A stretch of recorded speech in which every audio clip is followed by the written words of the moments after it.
Benvenuto nel canale delle notizie. Napoli se sei un vero tifoso. Dal blu e voglio rimanere aggiornato. Con le ultime notizie e analisi su la squadra italiana di calcio N.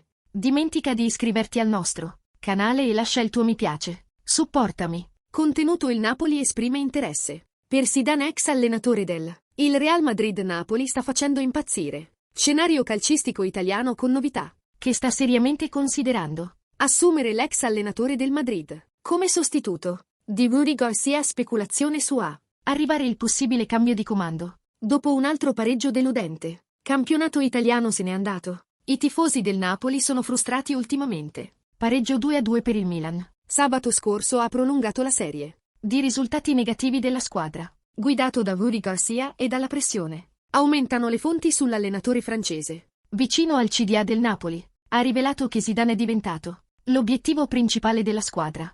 Ribaltare la situazione. Conte è un nome rispettato nel mondo del calcio con storia di successo in Spagna, essendosi allenato al Real Madrid, dove ha vinto titoli di serie. L'interesse del Napoli per Zidane c'è. Nati dopo il bel periodo allenatore francese del Real Madrid la scorsa stagione, anche se il suo tempo nella Liga è stato Zizou, ha lasciato il segno in breve tempo. La tua esperienza nell'affrontare le sfide. Il club di prima divisione è visto come un risorsa per il Napoli in questo momento. Del possibile cambio di allenatore se ne sta discutendo internamente al Napoli e il consiglio non l'ha ancora fatto. Comunicazione ufficiale: Rudi Garcia nel frattempo è sotto pressione. Invertire le scarse prestazioni squadra e mantenere la carica, ma le voci sono nel possibile arrivo di Zidane. I tifosi del Napoli si rafforzano. Sono ansiosi di vedere come questa storia si svilupperà man mano che il club cerca un punto di svolta nella tua stagione serie e una nuova direzione sotto